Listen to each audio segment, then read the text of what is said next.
हाय hi everyone, sorry थोड़ा disconnect हो गया था. This is the second part of my video. This is Rajat Yadav. I secured all India rank 111. अभी मेरा इससे पहले जस्ट लाइव हो रहा था स्ट्रीम. थोड़ा कुछ इशू आ गया था, तो this is the latter part of that video. थोड़ा सा ही बचा है. मैंने प्रीलिम्स बता दिया डिटेल में जो ज़्यादा ज़रूरी है. जीएस 1 2 3 की बेसिक चीज़ें बता दी. जीएस 4 का थोड़ा बता दिया. ऐसे बता के मैं ख़त्म करता हूँ. पीएसआईआर में मेरा स्कोर 256 है एंड पर्सनालिटी टेस्ट 187 है. पर्सनालिटी टेस्ट अच्छा है, मैं उसका कभी और बता दूंगा. अभी बिकॉज पॉसिटी ऑफ टाइम है, मैं ऐसे में आपकी हेल्प करता हूँ. एग्जाम्पल के तौर पे बताऊंगा कि जो मैंने ऐसे लिखा था, जो एक्चुअल पेपर में जो था, उसका पहले वाले का मैं उसके थ्रू आपको समझाता हूँ. पहले वाला लिखा था मैंने, जो a ship is safe in harbour but it is not what it is meant for, ऐसा कुछ था. तो ये फिलोसॉफिकल ऐसे है. तो कुछ इंट्रो होता है, बॉडी होता है, कंक्लूजन होता है जिसमें बॉडी बड़ी होती है. पीछे ब्रेनस्टॉर्म करते हैं हम रफ पेजेस में. तो पहली चीज तो मैं ये बताऊंगा कि अच्छा ऐसे लिखने के लिए आपको अच्छा ब्रेनस्टॉर्म करना पड़ेगा. तो ब्रेनस्टॉर्म मैं तो आधे घंटे करता था हर ऐसे के लिए, क्योंकि टाइम की दिक्कत नहीं होती है अनलाइक जीएस. यहाँ पे बहुत ज़्यादा ज़रूरी है कि आप मतलब टाइम की दिक्कत नहीं है. जैसे वहाँ बहुत सारे वर्ड्स लिखने 3 घंटे में, आप यहाँ पे थोड़ा मैथ्स लगाओ कि जो नंबर ऑफ वर्ड्स है वर्ड लिमिट के हिसाब से कम है, तो आप 1 घंटा लिखो, आधा घंटा सोचो. दोनों ऐसे में ये एप्लीकेबल है. 3 घंटे में हो गया. तो अच्छा ब्रेनस्टॉर्म करोगे क्योंकि काफ़ी कुछ याद आ जाता है खुद ही, क्योंकि पढ़ा होता है वो आखिरी 2 3 हफ्ते में बहुत अच्छे से. जीएस 1 से लेके जीएस 4 थोड़ा ऑप्शनल पढ़ा होता है. और पहला पेपर होता है जीएस इस पूरी साइकिल में. मेंस की पहला पेपर होता है ऐसे, तो बहुत फ्रेश होती है नॉलेज, उसको यूज करना है बस. तो ब्रेनस्टॉर्म अच्छे से करोगे तो पहली चीज चीजें स्ट्राइक करेंगी. देन दूसरी चीज थोड़ा अलग रखना चाहिए. जैसे पहला ऐसे जो मेरा था ये वाला, उस, उसको दूसरे से मैंने थोड़ा अलग करा. तो पहला वाला क्या था कि उसमें एनेक्डोट से स्टार्ट करा. दूसरे में दूसरा था चॉइसेस वाला. उसमें मैंने कुछ ऐसे करंट अफेयर्स कह दिया कि प्राइम मिनिस्टर मोदी अभी उन्होंने कुछ कुछ कहा, ऐसे करके वो स्टार्ट किया. तो थोड़ा वेराइटी लानी चाहिए. सिमिलरली वेराइटी लाने के लिए पहले वाले में मैंने पूरे पैराग्राफ में लिखा, दूसरे में पैराग्राफ के साथ साथ हेडिंग्स भी डाल दी बीच बीच में. तो 3 हेडिंग्स ऐसे जो बॉक्स बना के डालते हैं.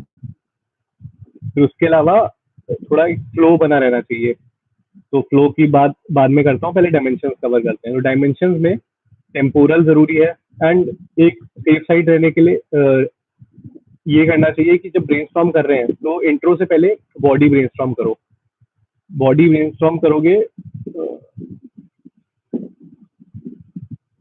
नहीं नहीं, अभी जो क्वेश्चन आया है ऐसे में मत यूज करो. डायग्राम और चार्ट सेफ रहना चाहिए. हो सकता है कोई examiner number they they, but हमें मतलब एक सब्जेक्टिविटी को ध्यान में लेके चलना है कि हो सकता है कोई एग्जामिनर को पसंद ना आए. ठीक है, तो सेफ रहना चाहिए. मेरा भी बहुत मन था पहले ऐसे में चीजें लिखने का, ऐसे ग्राफ व्राफ बनाने का, पर नहीं बनाया, लिख दिया उसके बारे में. ठीक है, तो अगर मैं आगे बढ़ूं तो ब्रेनस्टॉर्म कर रहे हैं. शुरू में बॉडी ब्रेनस्टॉर्म करेंगे. बॉडी क्या है, अलग अलग डायमेंशन. और डायमेंशन भी ऐसे कि पहले के जमाने में ऐसा होता था, आज से 4 5 साल पहले, जब बहुत नंबर भी आते थे ऐसे में, कि कई डेट डंप भी हो जाता था डायमेंशन का. लोग कहते थे ज्यादा से ज्यादा डायमेंशन लिखो, बट अभी थोड़ा अलग है सीन. अभी क्या है कि आप 10 की जगह 6 ही डायमेंशन कवर करो, बट एक्सप्लेन करो अच्छे से. मेन थीसिस स्टेटमेंट होती है जो आपका क्वेश्चन का जो स्टेटमेंट है. जैसे a ship is safe in harbour वाला जो स्टेटमेंट है, वो आपकी मेगा थीसिस हो गई. हर पैराग्राफ जो है बॉडी का, वो आपकी थीसिस स्टेटमेंट है. तो वो कुछ आप all of them point towards the main thesis. तो कैसे वो पॉइंट कर रही है, थोड़ा एग्जाम्पलीफाई करो. फिर जैसे सोसाइटी कवर कर रहे हो एक पैराग्राफ में, तो सीधा इकोनॉमी पे जंप मत करो. सोसाइटी के दो लिखो पैराग्राफ, ढंग से समझाओ, 2 एग्जाम्पल से समझाओ. लगेगा कि आता है सही में, कि कूद नहीं रहा है इधर से उधर जो भी स्टूडेंट है. तो ये करना चाहिए. तो अगर डायमेंशन में स्टार्ट करता है टेम्पोरल से, कि टाइम हिस्ट्री उसकी किसी भी कॉन्सेप्ट की कैसे थी. फिर डिपेंडिंग ऑन द क्वेश्चन की स्टेटमेंट अलग अलग के लिए अलग अलग है.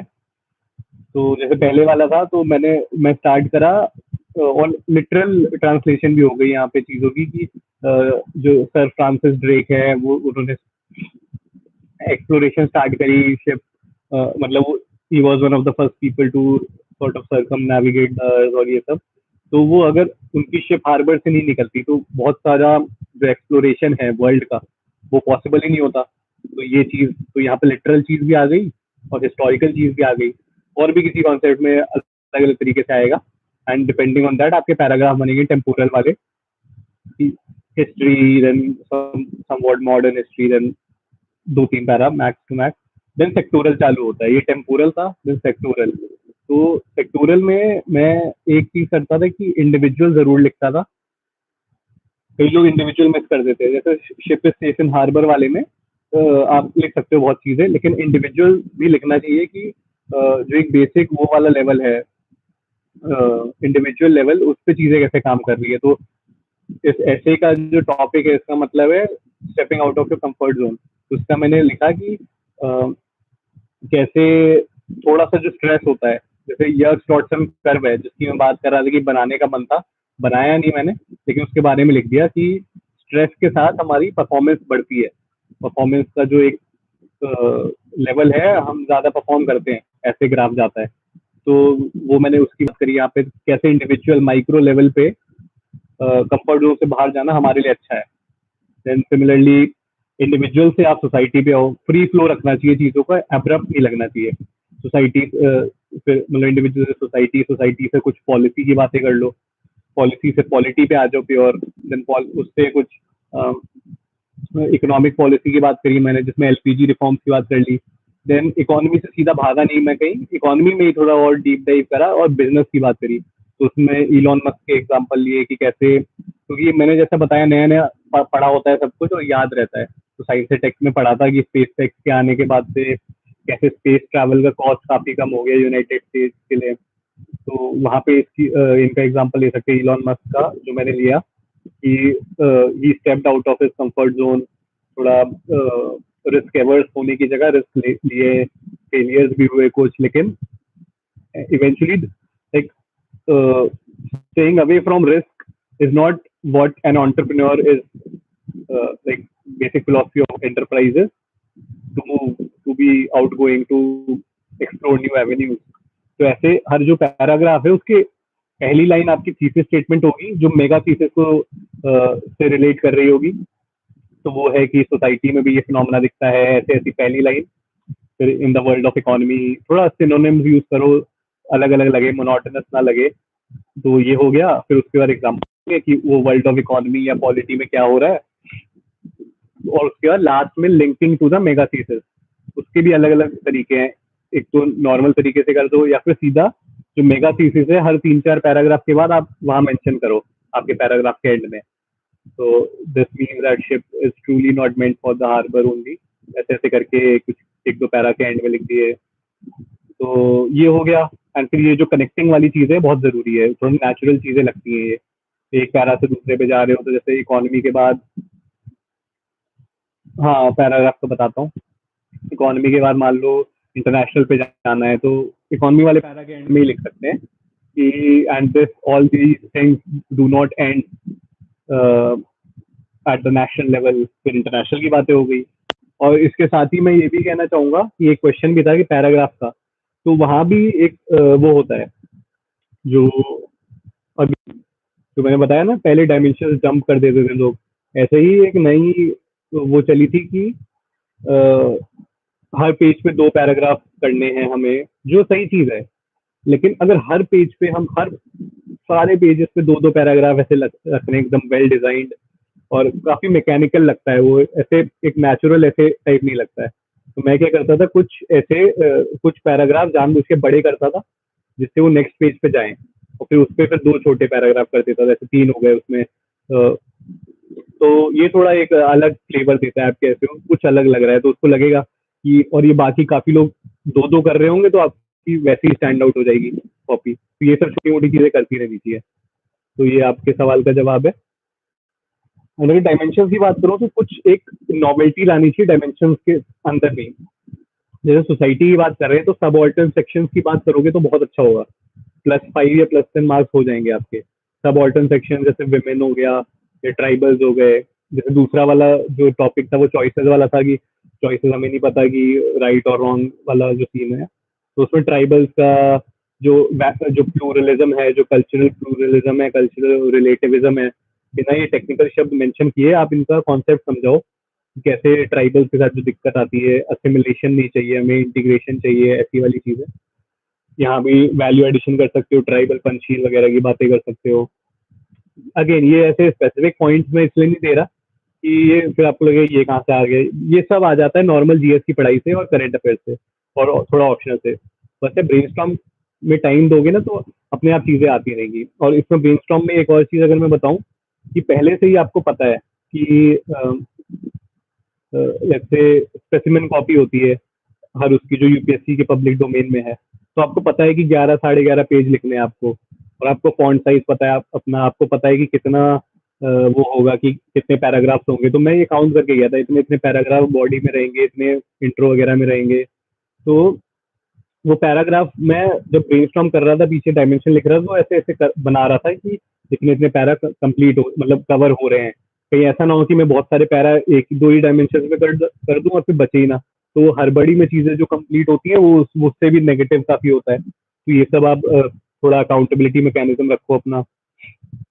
देन अगर थोड़ा डायमेंशन की मैं बात और करूं, टूवर्ड्स दी एंड ये जरूरी है कि आप काउंटर भी एक दे रहे हो, 2 पैरा उसमें डालो।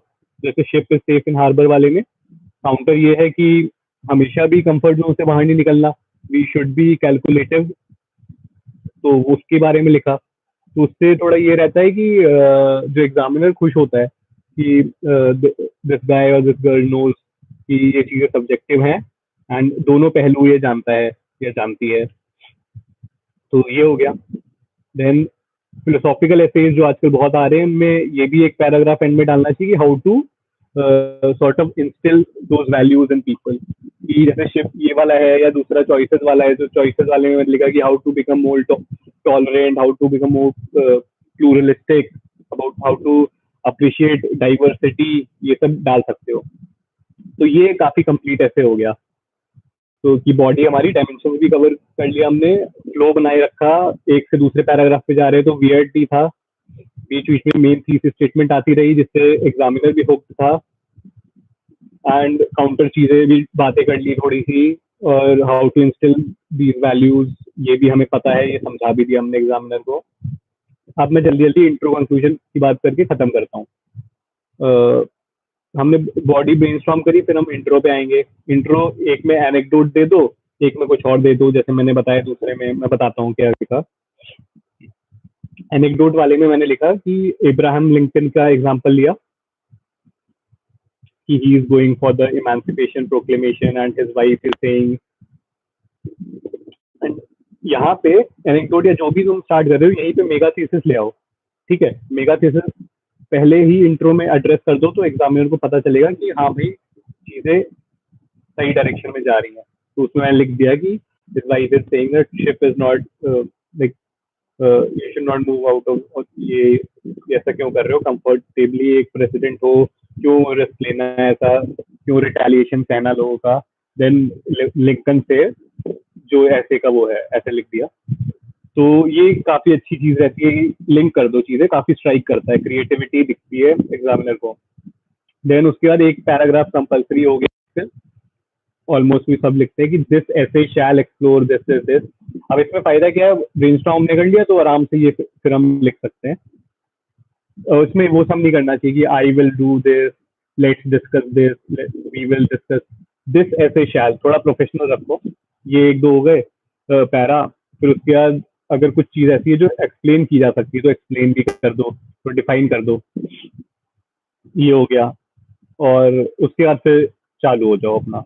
तो एक जगह मैंने बताया कि टेम्पोरल से चालू हुआ, फ्रांसिस ड्रेक वगैरह की बातें करी, फिर डायमेंशन पे गए। तो दूसरा वाला था, उसमें मैंने हेडिंग्स ही बनाई जो मैंने बताया, बॉक्स बना के, और वो टेम्पोरल ही थी। तो विद इन उसमें मैं फिर डायमेंशन, जैसे स्टार्टिंग की एक हेडिंग थी कि चॉइसेस देयर ओरिजिन, फिर दूसरा चॉइसेस प्रेजेंट का कुछ था, फिर एक choices what the future behold. ऐसे करके फिर विद इन उसमें आप बातें कर सकते हो। तो ये होता है। एंड दूसरे वाले में मैंने स्टार्ट ऐसा किया था कि डायमेंशन तो वैसे ही आप वहाँ सोच लो, चॉइसेस कैसे कैसे डाइकोटमी होती है, अलग अलग चीजें होती हैं, कोई सही कोई गलत नहीं, एथिकल डिलेमा ले आओ थोड़ा। हाँ, एक पैराग्राफ इनफ होता है, थोड़ा बड़ा कर सकते हो, जैसे हम बताया कि कुछ पैराग्राफ बड़े कर दिए, छोटे कर दिए, तो ये होता है।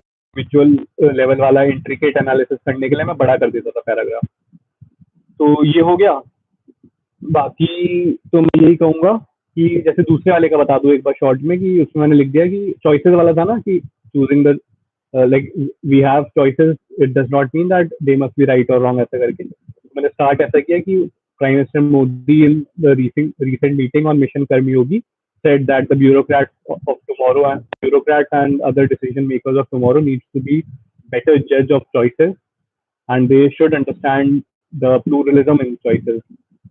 Uh, the fact that if we have choices, it does not mean ये ऐसे ऐसे करके। तो यहाँ भी एस्टैब्लिश होगी मेगा थीसिस। देन उसके बाद आगे आप चीजें कवर करो खुद से। एंड कंक्लूजन में मैं ये कहूंगा, थोड़ा सा रिफ्रेश कर दो, रिआइटरेट कर दो जो जो आपने पीछे करा है। आपने वैल्यूज भी बता दी कैसे इंस्टिल करनी है लोगों में, काउंटर भी डिस्कस कर लिया, फिर कंक्लूजन बहुत आसान हो जाता है, ज्यादा उसमें लोड नहीं लेना चाहिए। बस पूरा ऐसे सेम सेम वर्ड मत कर दो, थोड़ा वैसा वाला बनाओ। एंड टूवर्ड्स द एंड मैं एक कोट लिख देता था, तो वो वही एथिक्स वाली टेबल का यूज होता है। बाकी मैं लोगों को यही कहूंगा कि जैसे मेरी कॉपीज भी डली हुई है टेलीग्राम चैनल पे, और भी टॉपर्स की जो आंसर कॉपीज है वो देख के आप करो। आप थोड़ा खुद से एक बार मॉक लिखोगे ना, तो आपको खुद एनालाइज करना है आपको। जो मॉडल आंसर आते हैं वो देख के ज्यादा वो नहीं सोचना है कोई वो 400 वर्ड के होंगे। आप टॉपर्स की कॉपीज देखो और देखो कैसे वो लिखते हैं लिमिटेड टाइम में। तो इसी के साथ I would and this class, because थोड़ा टाइम की भी पॉसिटी है। आई होप आपको थोड़ा सा फायदा हो जाए इससे। And all the best. PSIR और पर्सनालिटी टेस्ट मैंने इन जनरल डिस्कस नहीं किया, बिकॉज बहुत चीजें हैं, फिर से ले लूंगा पर्सनालिटी टेस्ट का, तो बिकॉज अभी वो रेलेवेंट नहीं है। एंड पीएसआईआर की बहुत सारी स्ट्रैटेजीज है, मेरी 256 है, तो मैं ज्यादा क्या ही डिस्कस करूँ। पीएसआईआर का मैं बस इतना कहूंगा कि अगेन ऐसे की तरह जो कुछ ऐसी चीजें हैं जो पीपीटी वो नहीं करनी, की बहुत सारे स्कॉलर्स लिख रहे हैं, स्कॉलर्स हम लिखने, चीजें समझानी है। इसमें मैं अगेन कहूंगा टॉपर्स कॉपीज बहुत जरूरी है। नवनीत मान मैम, यशनी नगराजन मैम, उत्कर्ष द्विवेदी सर, और इस साल के जो टॉपर्स हैं इशिता किशोर मैम, ये सब जो लोग हैं जिनके आए हैं 300 से ज्यादा या वैसे मार्क्स, उनकी कॉपीज देखो कैसे टेक्निकल वर्ड यूज करते हैं, जैसे क्रिएटिव थियरी और ये सब। तो कोट्स नहीं, कोट्स रिपीट मत करो सेम पेपर में, इतना तो कर ही लो कि सेम पेपर में थोड़ी डाइवर्सिटी ला सको, बट वो अगर हो पा रहे हैं बाकी पेपर में कर लो। तो I think I would end here. Thank you so much. Take care. All the best.